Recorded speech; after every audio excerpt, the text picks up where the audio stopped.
சாயங்கால நேரத்தில் ஒரு 4-5 பாட்டு நல்ல பாட்டாக கேட்கலான்னு ஒன்றும் நான் கேட்க வந்த கச்சேரி வேறு, இங்கே நடந்த கச்சேரி வேறு.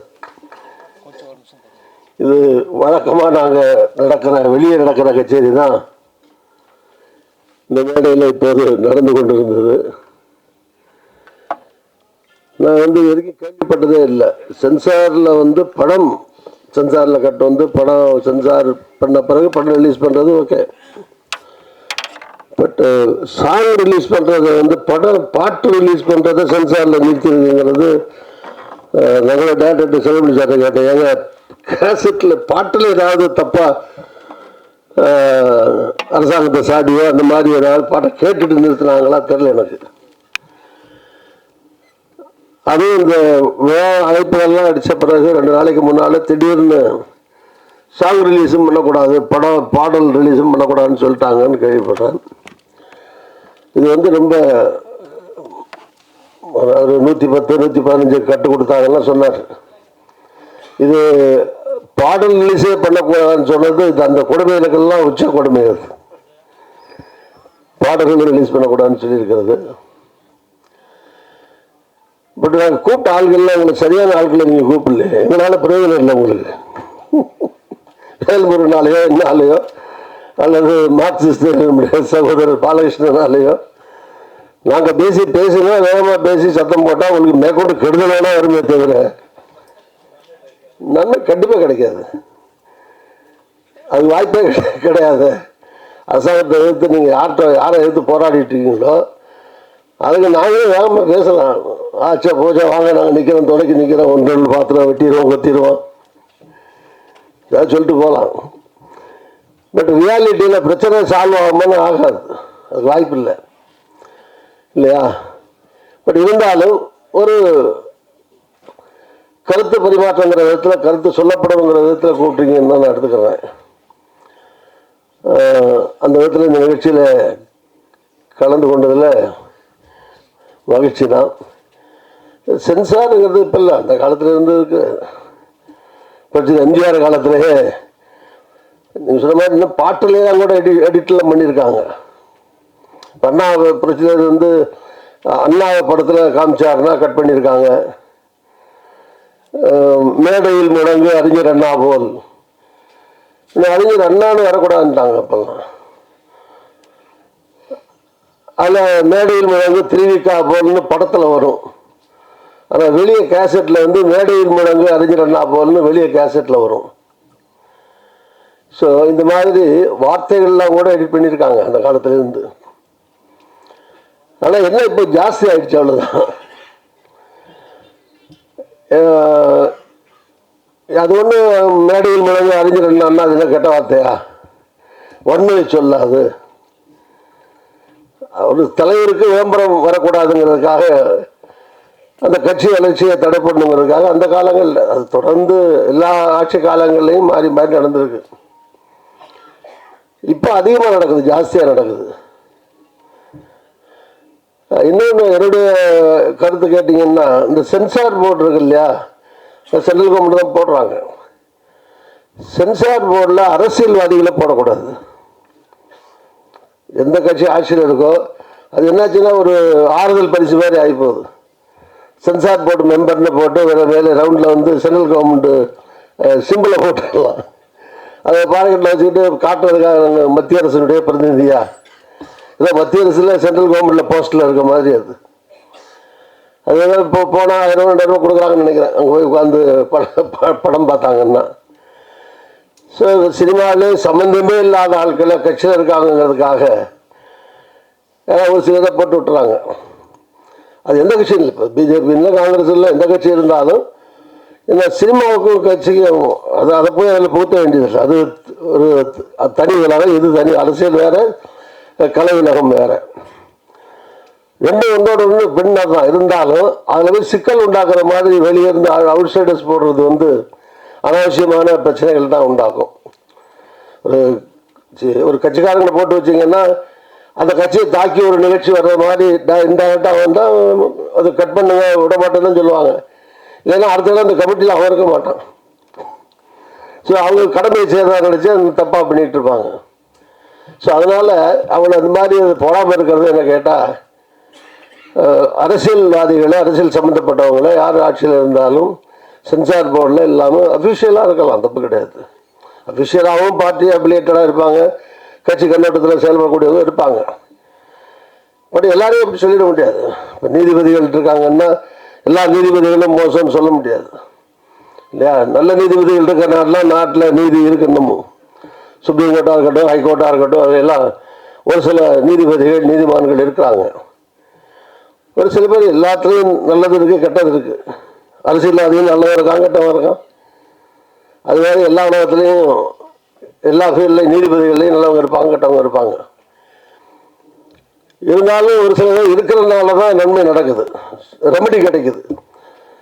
சுப்ரீம் கோர்ட்டு போனால் ஒரு மக்களுக்கு நம்பிக்கை இருக்கு இல்லையா? நீதிமன்றம் போனால் நீதி கிடைக்குங்கிற நம்பிக்கை இருக்கிறது. அந்த நம்பிக்கையை ஒரு சில பேர் ஏற்படுத்தக்கூடிய விதத்தில் செயல்படக்கூடியவர்கள் இல்லை. நம்முடைய இயக்குனர் நான் பாராட்டுறேன். அவர் சொன்ன மாதிரி, பாலகிருஷ்ணன் சொன்ன மாதிரி, வேல்முருகன் சொன்ன மாதிரி, இந்த தாட்டை இந்த மாதிரி இந்த விஷயங்களை வச்சு, இது என்ன வெளியே நடக்கிற விஷயங்களை தான் நீங்கள் சொல்கிறீங்க.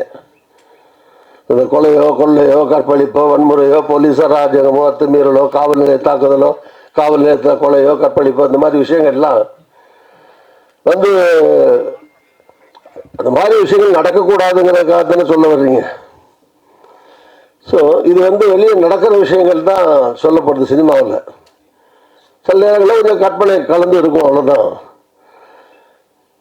மற்றபடி ரியாலிட்டி வாழ்க்கையில் என்ன நடக்குதோ அந்த விஷயங்கள் தான் சினிமாவில் வருதே தவிர வேற ஒன்றும் இல்லை. அதில் வந்து முற்றிலும் வந்து ஒரு கருத்து சுதந்திரத்திற்கோ அல்லது ஒரு ஒரு லட்சிய ரீதியாக ஒரு கருத்துக்கு தடை போட்டக்கூட விஷயத்தில் அந்த மாதிரி இருக்கக்கூடாது.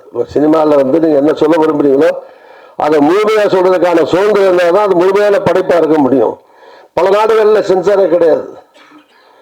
நிறைய நாடுகளில் உலக அளவில் பார்த்தீங்கன்னா நிறைய கண்ட்ரீஸில் நிறைய படங்கள் வந்து சென்சார் போர்டோ, சென்சார் என்ன வேணாலும் எடுக்கலாம், என்ன வேணாலும் போட்டுக்கலாம். மக்கள் விரும்பினா பார்க்குறாங்க, விரும்பலைங்க நிராகரிச்சுட்டு போகிறாங்க. மக்கள் ஏற்றுக்கொண்டால் தானே அது வெற்றி பெறும். அதனால் தெரிஞ்சுன்னா சென்சார் போர்டு வெளிநாடுகளில் பல நாடுகளில் சென்சார் போர்டே கிடையாது. அது மாதிரிலாம் இருக்குது. இருந்தாலும் இங்கே வந்து கொஞ்சம் ரெஸ்ட்ரிக்ஷன் இல்லாமலும் இருக்க முடியாது. பட் அதே நேரத்தில் ரீசனபிளாக இருக்கணும், நியாயமாக இருக்கணும், அவ்வளோதான். இல்லைன்னா இந்த மாதிரி இளைஞர்கள், முன்னேறக்கூடிய இளைஞர்கள் பாதிக்கப்படுவாங்க. பட் அப்படியே இயக்குனர் முருகேசனுக்கு என்னுடைய வேண்டுகோள் என்னென்னா, நண்பர்கள்லாம் சொன்ன மாதிரி சினிமாவில் வந்து நீங்கள் ஒரே படத்தோடு போயிடக்கூடாது, காணாமல் போகக்கூடாது. செல்லும் வழியாக நிற்கணும், இல்லை தொடர்ச்சியாக இருக்கணும்னா நேக்கு போக்கோட நெளிவு சிறியோடு நீங்கள் போனீங்கன்னா தான்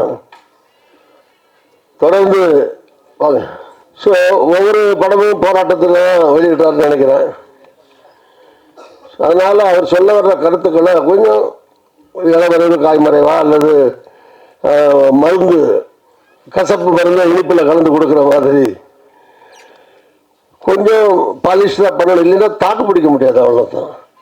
போராடுறதுங்கிறது வேற, இது வந்து படம் சம்மந்தப்பட்ட விஷயம் வேற. படம் தர்மத்துக்கு எடுக்க முடியாது. அது ஒரு காலத்தில் இப்போ அந்த காலத்தில் நான் மருதுபாண்டி படம் எடுக்கும்போது ஒரு டேரக்டருக்கு அப்புறம் 50 லட்சம் ரூபா செலவு. 100 நாள் ஓடிச்சு. பொன்மனம் மருதுபாண்டி அக்னி பேர்லாம் படம் எடுக்கும்போது 50 லட்சம் தான். இப்போ படம் கேட்டால் ஒரு நாளைக்கே 10 லட்சம் 20 லட்சம். ஆமாம், இப்பெல்லாம் கோடி இல்லை, அது 1 கோடி 2 கோடி இல்லை.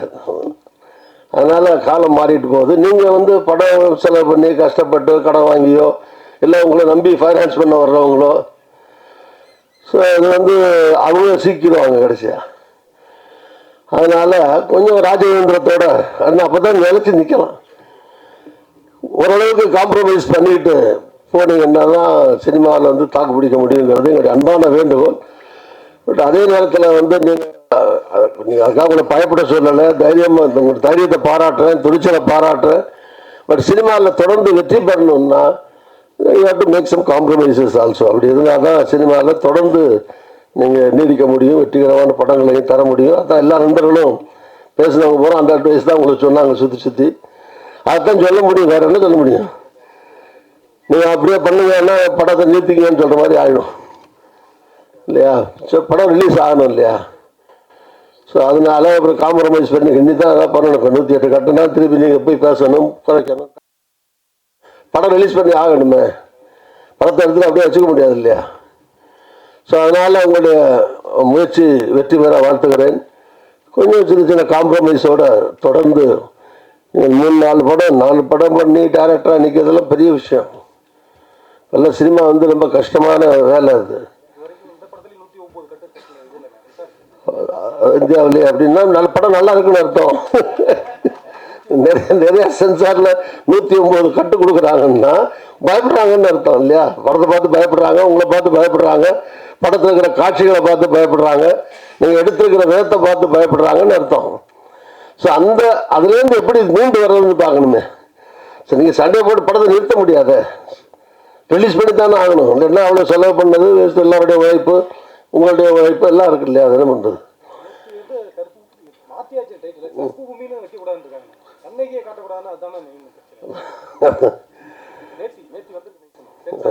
செஞ்சால ஆம்பளையா பொம்பளையா இருக்குது? லேடிஸ் தான். அதான் நான் சொன்னேன், அரசியலுக்கு ஆளுகளை போடக்கூடாதுன்னு சொல்லி. அரசியல்வாதிகளாக இருக்கிறவங்கள சென்சார் போர்டில் போடக்கூடாது. ஸோ அதனால் அதெல்லாம் ரொம்ப அநியாயம் இல்லையா? இது பட் கரெக்ட், இது அநியாயம்னு தெரியுது, தெரிஞ்சே செய்கிறாங்கன்னு வச்சுக்கோங்க. வேணும்னே செய்கிறாங்க, தெரிஞ்சே செய்கிறாங்க. பட் என்ன பண்ணுறது? நீங்கள் சினிமாவில் இருக்கிறதா வேணாமா? That is last question. அதானே கடைசியில் நீங்கள் டைரக்டராக இருக்கணுமா, படம் எடுக்கிறீங்க, அது ரிலீஸ் பண்ணணுமா வேண்டாமாங்கிறது தானே. ஸோ எவ்வளோ காலத்துக்கு ஃபைட் பண்ணிட்டே இருப்பீங்க? படத்தை எடுத்து முடிச்சு விட்டு இது மாதிரி பாட்டை கூட ரிலீஸ் பண்ண முடியலை, சென்சாரில் தட படத்தையும் ரிலீஸ் பண்ண முடியலை அப்படின்னா யுத்தத்துக்கு வந்து ஒரு முடிவே இல்லாமல் போயிடுமே. கடைசியில் இலக்கு வெற்றி தானே, வெற்றி பெறணும் இல்லையா? அந்த வெற்றியை எப்படி பெறணுங்கிறத சில ராஜேந்திரங்களோடு நீங்கள் அணுகித்தான் பண்ணணுமே தவிர வேறு வழியே கிடையாது. ஸோ திருப்பி போய் பார்த்து எது பேசி சண்டை போட்டு தான் வாங்கணும். அதனால் இந்த கட்டம் எப்படி குறைக்க முடியுங்கிற முயற்சியில் நீங்கள் இறங்கணும் திருப்பியும். ஸோ இதுதான் எங்களுடைய ஆலோசனையை தவிர நாங்கள் இப்போ நான் சொன்ன மாதிரி நானோ நல்லது திரும்பவோ வேறுவனோ இப்போ நாங்கள்லாம் சென்சார் போர்டில் பேசணும்னா மேற்கொண்டு இன்னொரு 10 கட்டு தான் விழுவும் உங்களுக்கு. உங்களுக்கு விமர்சனம் கிடைக்காது. ஏன்னா இருக்கிற அமைப்பு அப்படி, அரசாங்கம் அப்படி, அந்த மாதிரி செட்டப்பில் நடந்துக்கிட்டு இருக்கு. நாடு பூரா அப்படி தான் இருக்குது. அதில் மாற்றங்கள் வந்தால் தான் நடக்குமே தவிர வேறு ஒன்றும் வழி கிடையாது. ஏன்னா இந்த படம் நல்லா வந்திருக்குன்னு நினைக்கிறேன். உங்களுடைய படம் வெற்றி பெற வாழ்த்துக்கிறேன். நீங்களும் ஒரு வெற்றி இயக்குனராக தொடர்ந்து வெற்றி நடைபோட உங்களுக்கும் எங்களுடைய வாழ்த்துக்களை தெரிவித்துக் கொடுக்குறேன். சினிமாவுக்குள்ள இருக்கிற சிக்கலை நீங்கள் தான் தீர்த்துக்கணும். சினிமாவுக்கு வெளியே சிக்கல் வந்தால் நாங்கள் உதவிக்கு இருக்கலாம். நாங்கள் இங்கே இருக்கிற மேலே இருக்கிற தலைவர்களோ எங்களுடைய கட்சிகளும் வெளியே உங்களுக்கு ஏதாவது பிரச்சனை உங்களுக்கு துணை இருப்பதற்கு நாங்கள்லாம் தயாராக இருப்போம் என்பதை இந்த நேரத்தில் சொல்லி உங்களுடைய வாழ்த்துக்களை தெரிவித்து அமர்கிறேன். நன்றி, வணக்கம்.